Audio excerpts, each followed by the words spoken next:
This is Chthonia, the world of the dark feminine.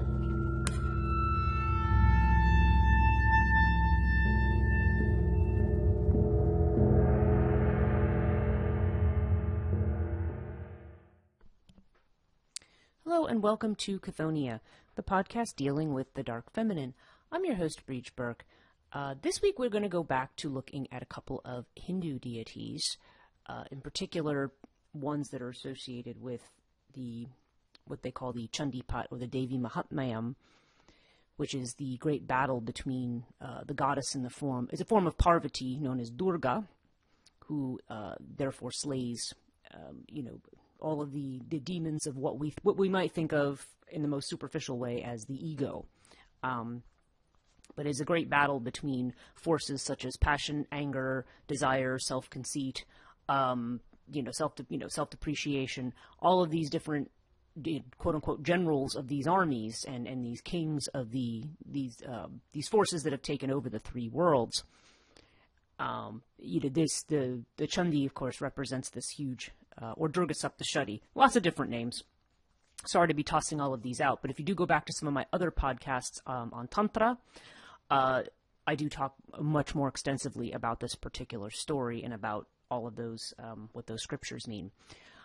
So here I'm just going to suffice to say they all make reference roughly to the same story. There's the Devi Mahatmayam, which is a much larger work. There's the Durga Saptashati, which is 700 verses in praise of Durga. And then there is the Chandipat, which is actually a form of recited worship that actually includes the texts from the Durga Saptashati. So what I'm going to talk about is one of what they call the Navdurgas. And I'm going to talk about what those are in a minute, but her name is Kalaratri. Okay, so Kalaratri is the subject of today's podcast. And Kalaratri, the name itself, Kala means time and Ratri refers to night. So in a sense, this is referring to a very, very deep, dark night. But Kalaratri is associated with very much with anger and with fury, with an aspect of Shiva that's known as Rodra. And sometimes she's called Rodri. So what I want to do in this particular podcast is I want to talk about her attributes, how she is said to look. I do want to talk then about Navaratri itself, the festival, usually which takes place, this particular Navaratri, there's actually different Navaratris throughout the year, believe it or not. But this is the one we normally think of that usually comes late September, October. I think it starts October 7th this year. I don't know if I had that date exactly right. There's one date in India and one date here. Usually there's a bit of a time difference. But the Navaratri festival celebrates the goddess Durga, and it celebrates her in 9 forms, hence the idea Nava.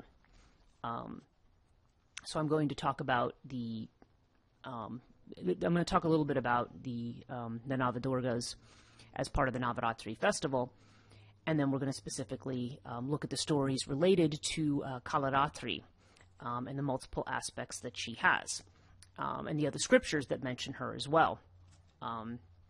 She has a connection to Kali, obviously, a very obvious connection to Kali. In fact, in some cases, they seem to be almost interchangeable.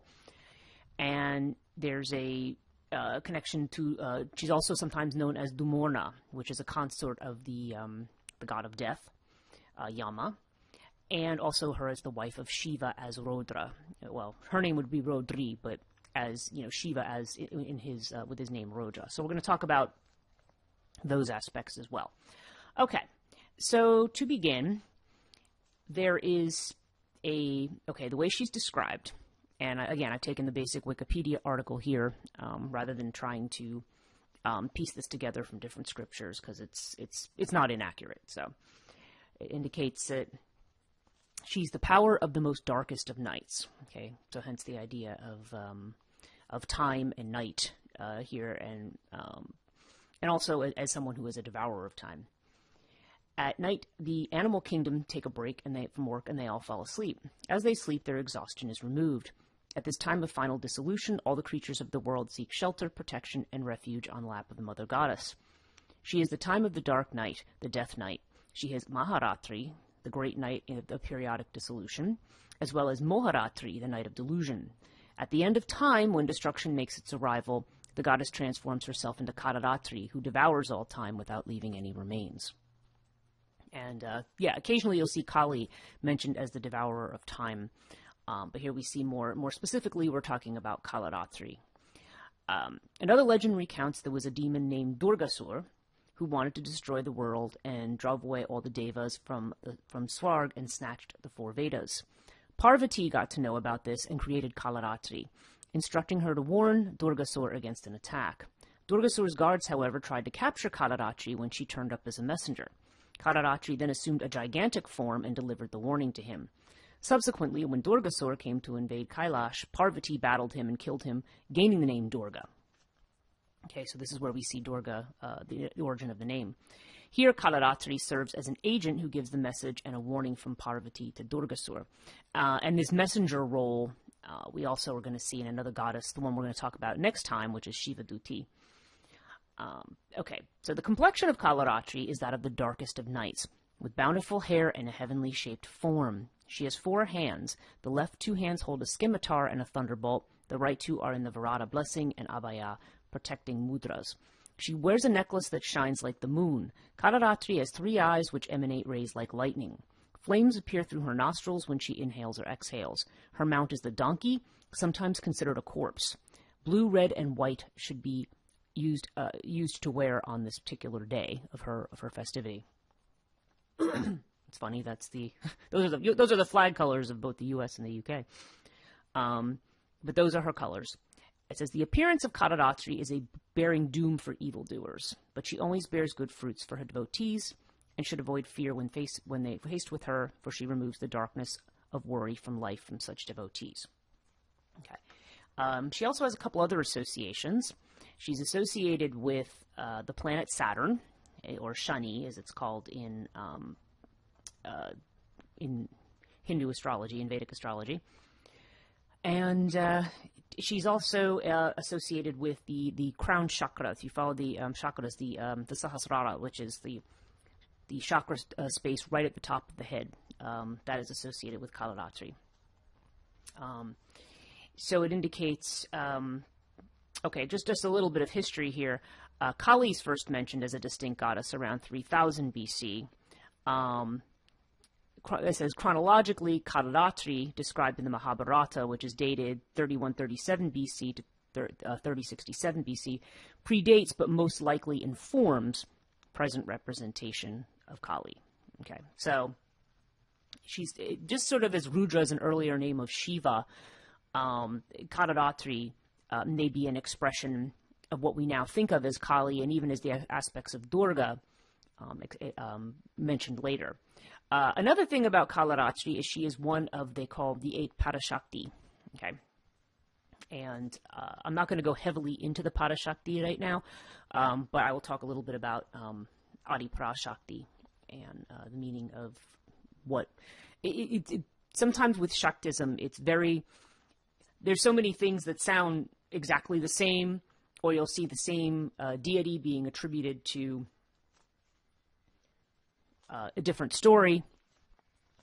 You see the same deity.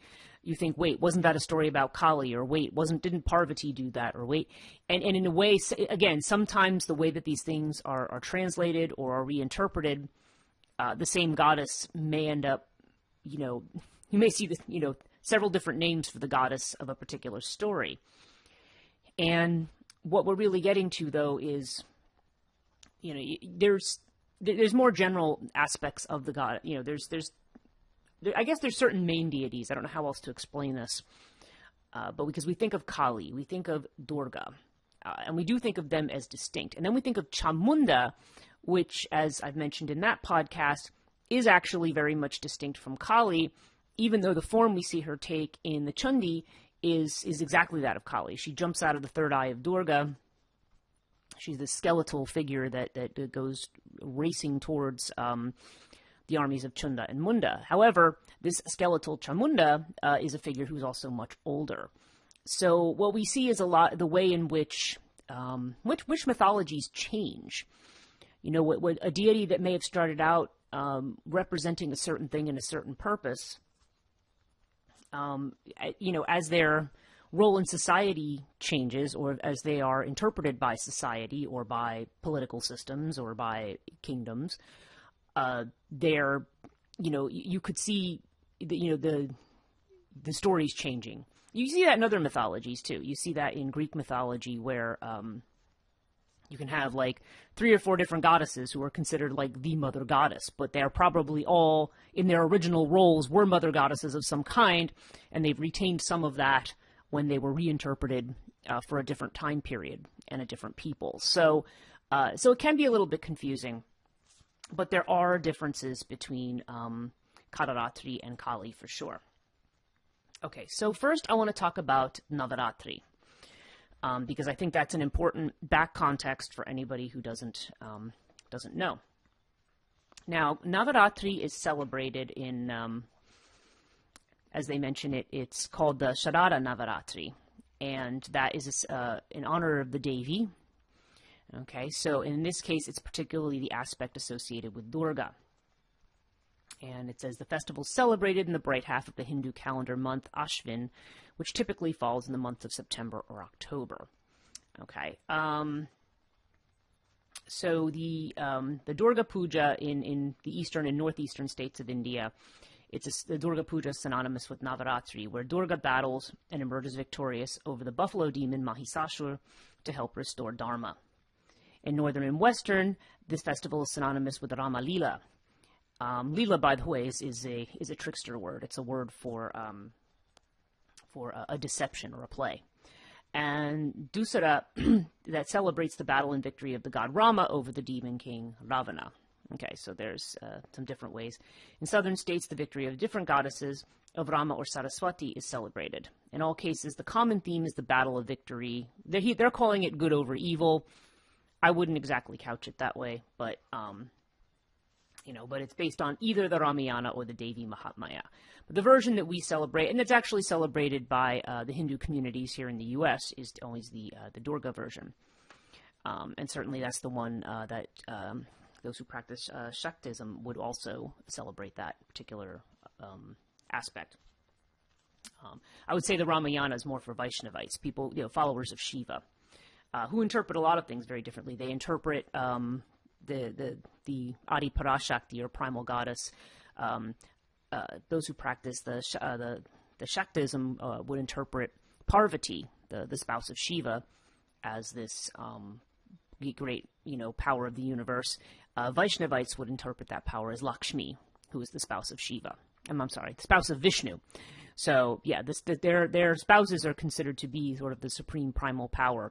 So I guess it depends on whether or not, which of those deities you see is more, which of those deities is your focus. I don't know that anybody can talk about whether one is superior to the other. They represent different things. So, okay. So Navaratri is celebrated for 9 days, 9 nights.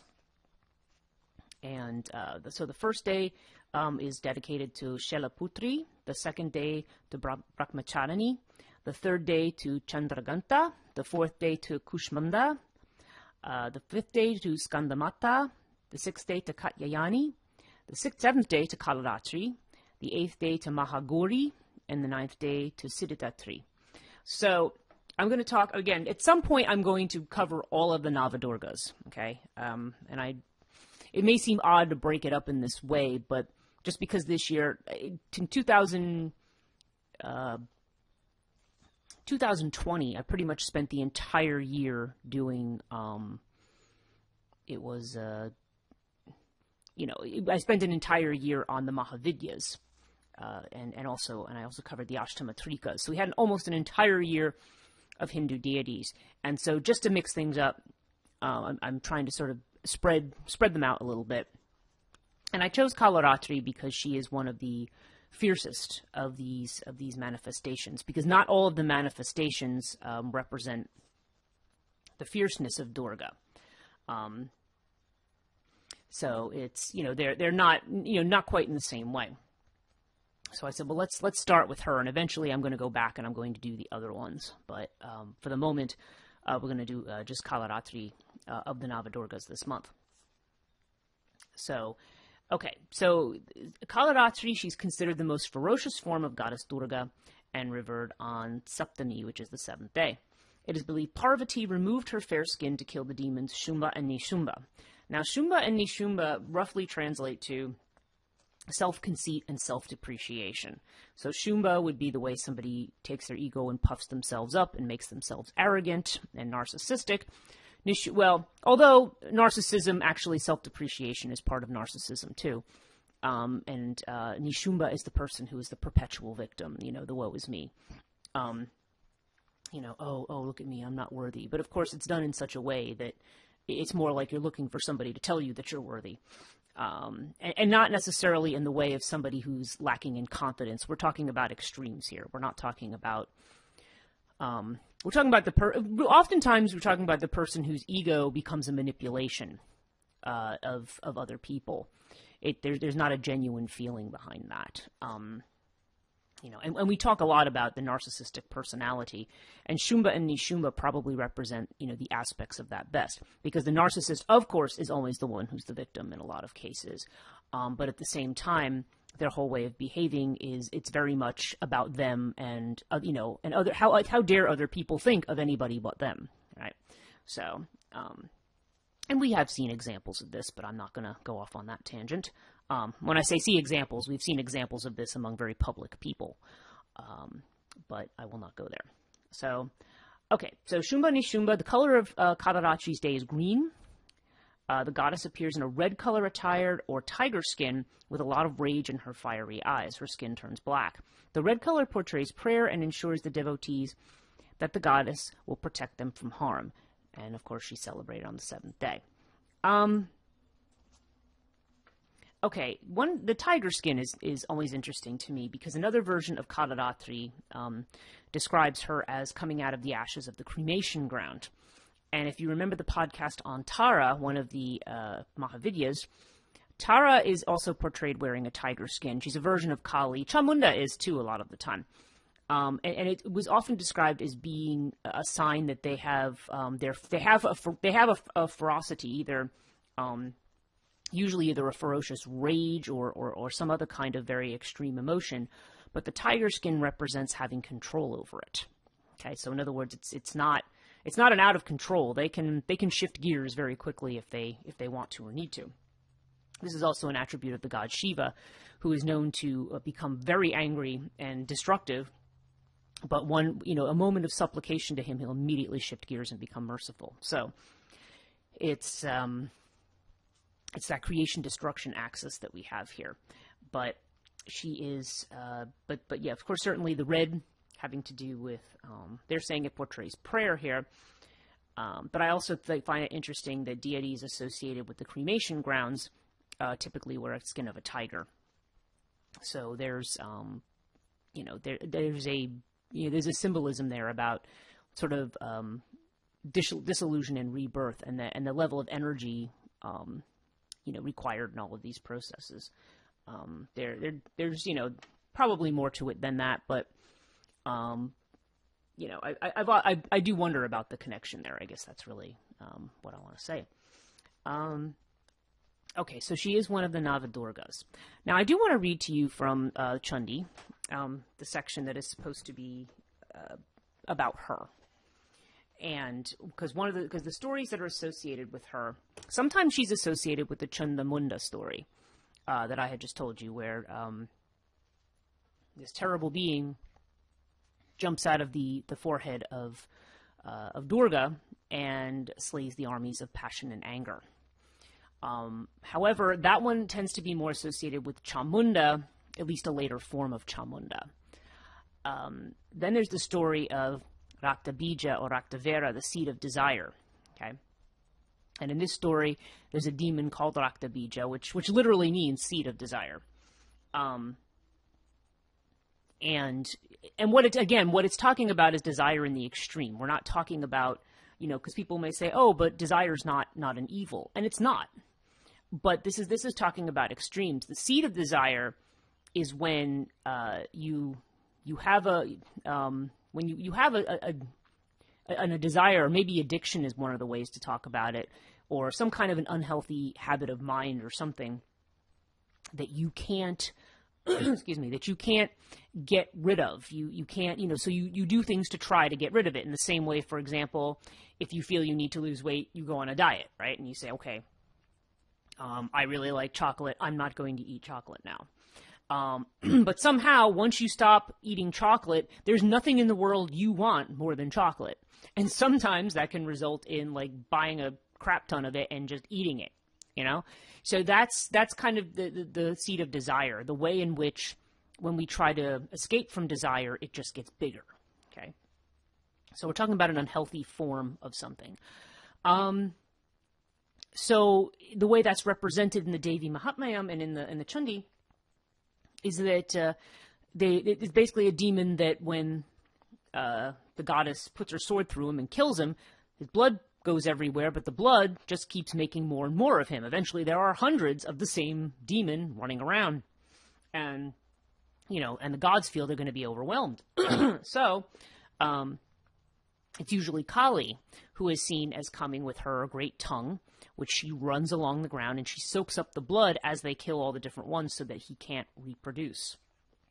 And there's heavy symbolism here, because Kali then is the one who removes those negative aspects of desire, who finally helps you to let go of something that is unhealthy for you, or that is leading you into, away from, I could say away from your path, or away from your own health, away from your own happiness.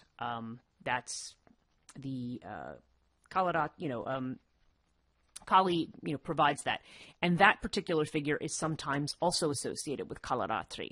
But I don't know if it's explicitly so. Where she does tend to explicitly be mentioned is in the battle with Shumba and Nishumba, which takes place after the seed of desire is slain. And that's the bit I'm going to read to you, particularly Shumba, okay, because she slays Shumba before Nishumba is slain. So let me open up my my text here, and I'm going to read that bit to you. Okay, so I'm going to read the English translation, as awkward as it is in some places, but there it is.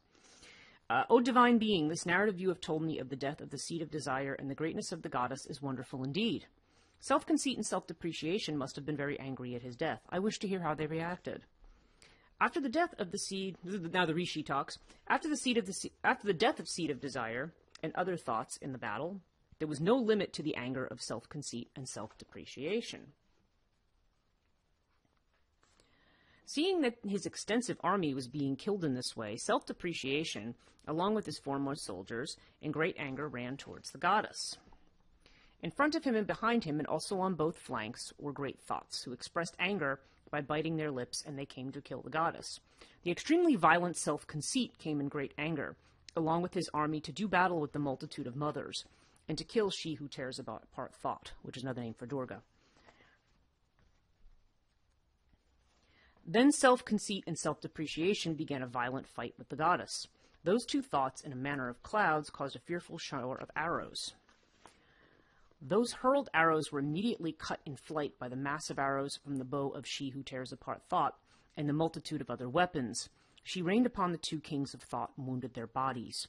Self-depreciation took a sharp sword and shining shield and struck the goddess's carrier, the lion, upon the head. After her carrier was wounded, the goddess immediately cut the sword of self-depreciation into pieces with her arrows, and also his shield, which was inlaid with 8 moons. When his sword and shield were torn to pieces, that thought thrust his energy, but the goddess cut it also into pieces by her discus. His temper flaring, self-depreciation took his pike to fight her with the goddess, but she instantly pulverized it with a blow of her fist. Then he grabbed a club and hurled it at the goddess, but that too, she who tears apart thought, cut by her trident and reduced it to ashes. Thereafter, the king of thought, self-depreciation, took a battle axe in his hands, but seeing him coming, the goddess let loose a multitude of arrows, and having wounded him, she put him to rest in the earth. After self-depreciation was laid to rest in the earth, his extremely fierce brother was greatly agitated, and he approached to kill the mother of the universe, which he doesn't do, obviously. But I'm going to stop there with that part of the story. Interesting battle, and again, extremely symbolic in the way that it deals with it. So in other words, what we have, they're referring to Shumba and Nishumba as the two great thoughts. Okay, so they are, and I think when they're thinking about it, a lot of the thoughts that cause us anxiety and worry and stress in our lives has to do with the way in which we either feel the need to comfort ourselves or our ego or puff ourselves up, or the way in which we talk about how we're not good enough. So that, in that sense, Shumba and Nishumba are the two quote-unquote great thoughts. And they're the ones that are generally lead us farther and farther into delusion about who we are, and about, the fact that, our, and keep us from enjoying life and from living life, because we are just constantly in this flux between, look at me, look how great I am, and, and then the other extreme, which is, I'm never going to be good enough. I can never do this. So, and she fights these great thoughts, with an interesting set of weapons. I'm not going to be able to deconstruct all of them, but, so there's this fearful shower of arrows, which you might expect. So self-depreciation, that's Nishumba. He takes his sword and his shield, and he strikes the lion upon the head. Now, what do we think of the lion as being associated with? We think of that as being associated with strength and with courage, and the way in which self-depreciation can harm our sense of courage, harm our sense of strength. And so she attacks back. It's interesting that his shield is inlaid with 8 moons, because that also has to do with the passage of time. Okay, that's something to think about. And this is why I think Kalaratri is associated with this section. And it says, when his sword and shield were torn in pieces. So here we go. She's tearing apart the shield of the 8 moons, right? So she's gotten rid of that. And so he thrust his energy, is what they say. The word is shaktim. But he tries to use his own force and power, but she also cuts that into pieces with her discus, which, again, as I've mentioned in other podcasts, the discus is another representation of time and of death, because the discus, it represents that wheel again, just like the 8 moons represent the wheel of the year, of different high, different critical points perhaps in the year, in the way that there are. There's sort of 8. I think of 8 solar festivals that we have dealing with the seasons. The 8 moons are probably very similar in what they're pointing to, but nonetheless, you have this, this battle where the goddess, using her tools that have to do with the destruction of time, are what she's attacking with, and of course she pulverizes his pike, with a blow of her fist. So she puts that down, and then he takes a club, and then he takes a battle axe, but she uses her trident and her arrows, and of course trident we also associate with Shiva. These are all counterbalancing acts against each other, and oftentimes we think of arrows as being associated with air or with intellect. So it's almost like there's a neutralizing thought that attacks the very negative thought. So just a little symbolic interpretation. I mean, you may think of others, and we may be able to go more deeply into that, but just, for the purposes of this podcast, we don't want to go crazy with that. But you definitely get the sense of this as being, even though Kalaratri is not mentioned by name in this section, you can see why she's associated with this in particular, because it's, she's being battled by these great thoughts, and who are connected with perhaps our ideas of time and our, the way in which actually they sap our time, because we spend so much energy on both of these things that is very, very unnecessary. But it is a normal part of human psychology. And if we could rationally make it go away, we probably would, but it's not really that easy. So we see this representation here of the divine feminine coming in and neutralizing all of those thoughts. Okay, and she doesn't do it in a nice way, but again, we're talking about, when we're getting to these types of beings, you're talking about extremes. Okay, so let's talk about Now, her connection to Kali, I just want to mention that briefly. I have that in my notes here. There's a site on a Shakti site where they were discussing the Kali Kalaratri connection. And just a quote from that, on many occasions, people think that Kali and Kalaratri are the same. They're not. Devi Kalaratri is considered the fiercest form of Durga. She is known as the one who destroys demons, spirits, ghosts, and all negative energies. She's associated with the crown chakra. Those who believe in her are bestowed with siddhis and nidhis, that is, knowledge, wealth, and power. Her devotees are blessed with positive outcomes, which helps make them fearless. She is also known as Rodri and Dumona. She has a varja and a curved sword, which are her weapons, and depicted sitting on a donkey. Okay.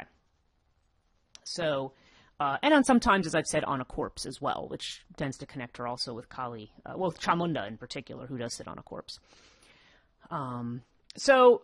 Okay, so we're seeing that there is, you're seeing the different qualities within Shakti.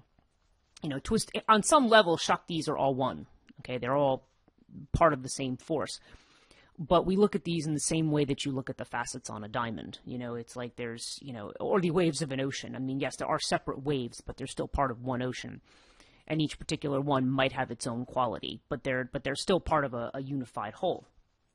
So these are all parts of Durga, and Durga, of course, is part of the main Shakti, the main power that drives the universe. Okay, so the next thing I wanted to talk about was some of the other scriptures that mention Kalaratri. Okay. Now, in the Mahabharata, there's a story, and this is from, like I said, 3137 BCE to 3067 BCE, and this is from the Book of Sleeping, as it's called, the 10th book of the 18 in the full epic. And in this one, the context of her appearance occurs at the end of the historic battle between the Pandavas and the Kauravas. After the historic battle comes to an end, Dronacharya, a warrior on the Kaurava side, has been tricked into surrendering to the Pandavas, thus accepting his defeat. His son Ashwatthama was determined to avenge the death of his father. Going against the rules of war and the stealth of night, Ashwatthama creeps into the Kuru camp dominated by the followers of the victorious Pandavas, all who were sound asleep. With the power of Lord Shiva, he attacks and kills the follower in their sleep. During his frenzied assaults on the followers, Kalaratri appears on the spot. In her embodied form, a black image of bloody mouth and bloody eyes, wearing crimson garlands and smeared with crimson unguents, attired in a single piece of red cloth with a noose in hand, and resembling an elderly lady, employed in chanting dismal note and standing full before their eyes. Okay, so in this one they indicate she ends up embodying the horrors of war. And the Markandeya Purana, which is also part of the Durga Saptashati, she's this is the way it's it's what is it? Prakristivamcha, Sarvasaya, Gunatraya, Vibhavini, and then, let's see, I'm not sure if I'm going to be able to read this whole thing. It takes me a little practice for the really long words that are like 20 letters, so I'll probably skip over that. English is good enough. You are the primordial cause of everything, bringing into force the three qualities, sattvas, rajas, and tamas. You are the dark might of periodic dissolution. You are the great night of final dissolution and the terrible night of delusion. Okay, so that is how she is described in the prayers to her at the beginning. In the Skanda Purana, she's described as a female whose beauty bewitched the inhabitants of the three worlds. And the context is Shiva beseeches Parvati to help the gods when they're terrorized by the demon king or Durgamasur. And so that goes back to the story of how Parvati assumes the name Durga. Okay. And so it says she removes her golden skin to reveal her Kalaratri black-skinned form. In the Devi Bhagavata Purana, it says that, and that's the episode I was talking about with Chamunda. So where she turns extremely dark. And it says she's described as having two arms, holding a scimitar, and a half-broken skull that acts as a bowl to collect blood. And she eventually kills the demon king Shumba, which is what we just read. Okay. Now, in the Vihara Purana, then they talk about Rodri, which is the next aspect, one of the next aspects we're going to discuss of Kalaratri. And in the chapters 90 to 96, they said they describe Rodri as killing the demon Ruru. Now, this was the Vishnu Dharma Motara. Vishnu Dharmotara. Thank you. Okay, to get that right. Vishnu Dharmotara Purana, which is an appendix to the Vishnu Purana. This makes reference to Kalaratri in the 48th chapter as being Durmodana, the feminine counterpart to Lord Yama, the god of death. And she is mentioned in the Lalita Sahasranama and the Lakshmi Sahasranama Stotras, which are the 1,000 names of those goddesses. Okay, so those are the texts where we see her mentioned. Now, again, as I mentioned, as Dumora, she is just mentioned as the wife or the counterpart of King Yama. And we've seen other deities. We've seen other matrikas associated with Yama. But it's not really surprising that she would be another aspect that would be associated with the god of death. Dumora means shroud of smoke, and says she's one of the two consorts of Yama. She rises from the funeral pyre. Yama, the Vedic god of death, represents the embodiment of Dharma. Yama rules over the kingdom of the dead and binds humankind according to the fruits of their karma. So we see this other aspect of her that is at least briefly mentioned in certain places.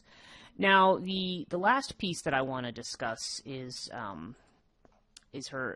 aspect as the wife of Shiva, as Rodri, as the wife of Shiva. And Rodri literally means the terrible goddess. So this is an aspect from Swami Harshananda. The aspects of Rodri he mentions as an aspect of Parvati, the feminine counterpart of Shiva, as Rudra the Terrible. Okay, and as these aspects, she is called Charamamunda, Chamunda, Mahamaya, Sarvabhitra, Maharodri, and Kalaratri. Okay, so these are the different aspects. And he mentions the demon Durga, son of Ruru, attained a boon that he could never be killed by male beings. Unable to bear his atrocities, all the gods approached Brahma, creator for Sakor. On his request, Rodri killed Durga. Okay, so that's there's obviously some slightly different versions there, where Rodri, she becomes an aspect of Parvati in this sense. She's also described as one of the 8 forms of Parashakti, like Vama, Jesta, Kali, and so on. And she's personified aspect of fire in creation, and the iconographical works picture her as black in complexion, clad in red garments.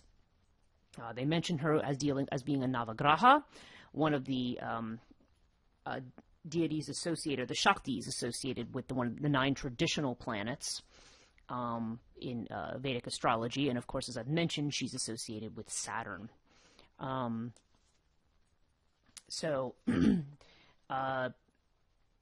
Okay, Adi Parashakti, I just want to mention briefly. She's... Let me just find my notes here. Adi Parashakti, it's a term that represents Parashakti. You're talking about something primal, something before. And generally, she's kind of viewed as being Shakti without form. Okay, so she's not...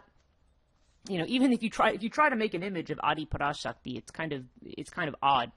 It's more like we talk about these different deities as aspects of her, and there's a multitude of them. It gets to be very, very complex. But Adi Parashakti is basically the supreme primal force of the universe, and strictly speaking, it is something without form. When she creates form, she's actually creating maya, or an illusion, and in this case for the gods, and teaches them what to do and not to do so they can be connected to the ultimate. She helps Vishnu slay the demons Madhu and Kaituba to save the world. She's also the one who takes Vishnu to mystic sleep, hence called Yognindra, or of Lord Narayana. Now, of course, Vishnu sleeping, the dream of Vishnu is our universe, so it's pretty potent stuff. So the universe, of course, obviously exists because of the work of Adi Parashakti, putting Lord Vishnu to sleep. And again, Shaivas consider her to be the form of Parvati, those who worship Shiva, and the Vaishnavas consider a form of Lakshmi, which, you know.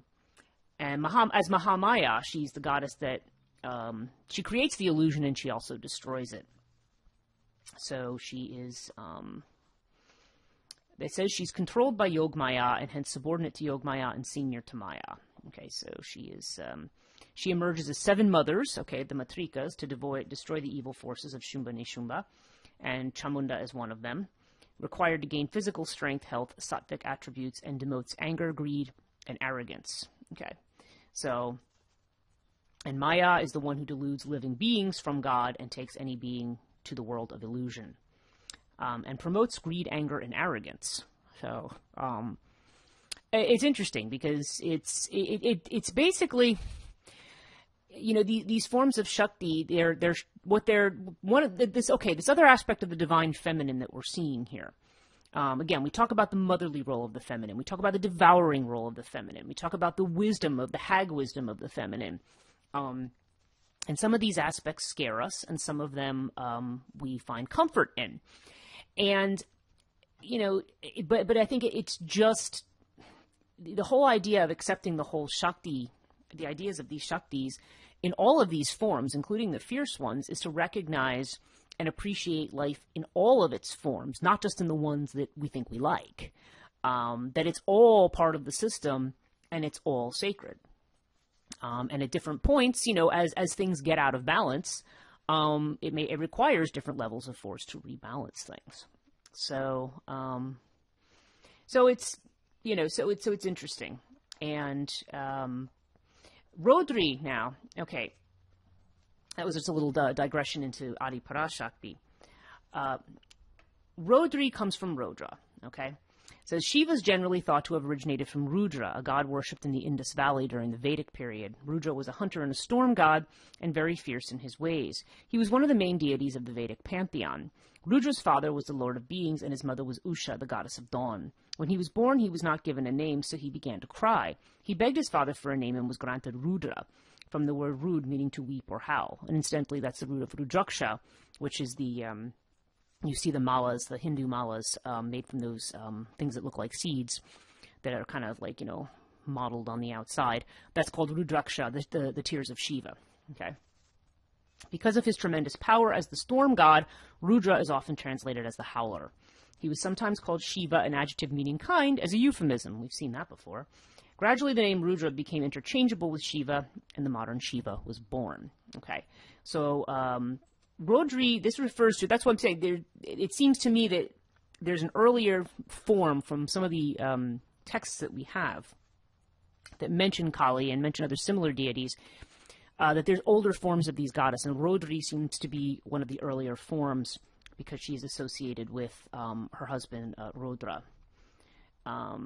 So those are the various aspects of Kalaratri. She is, I don't know that there's a whole lot more to say other than we definitely see this aspect of her as, in a sense of cutting time to pieces and cutting thought to pieces. As fierce as these goddesses are and as angry as they can be, because Rodri also seems to come from a root that may have to do with, with anger as well, just in the way that Chundi does. Chundi is, there's, Prachanda, which is furiously angry. But there's this sense of anger anger is often a force that motivates us to action when there's injustice in particular. And the way that we behave when we experience that level of anger can vary depending on the situation. I mean, sometimes it's appropriate to act as an equal and opposite force. Sometimes it's better to yield. It all depends on the situation. But the fact that these goddesses are also portrayed as wearing these tiger skins indicates that they embody these emotions, but they also are in control of them. So they tend to be used in an appropriate fashion, shall we say. Okay, that's all I'm going to say. Sometimes I tend to wax on, especially when it comes to the tantric deities, because I have so many thoughts about them. But I'll stop there. I want to thank you again for listening. Please visit Chthonia.net to check out all of my work, and links to everything, all my projects and side projects and other things that I'm doing. If you'd like to support my work, please visit patreon.com/Chthonia. And if you, where we will, where I try to do something extra, at least one extra thing every month for my patrons. I would like to do more than that. But I try to at least produce an extra podcast or do an extra, or something that expands on a podcast that I've already done, with extra features for patrons. And also when certain edits or updates or certain creative works come out, I generally either can provide discounts or giveaways or something or things like that.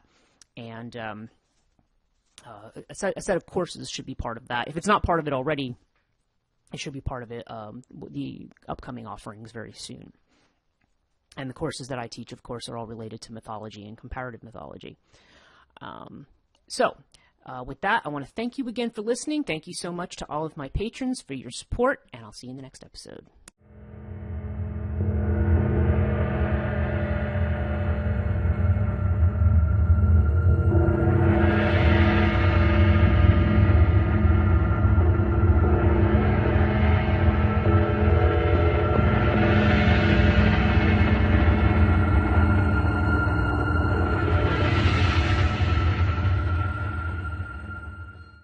Drives the universe.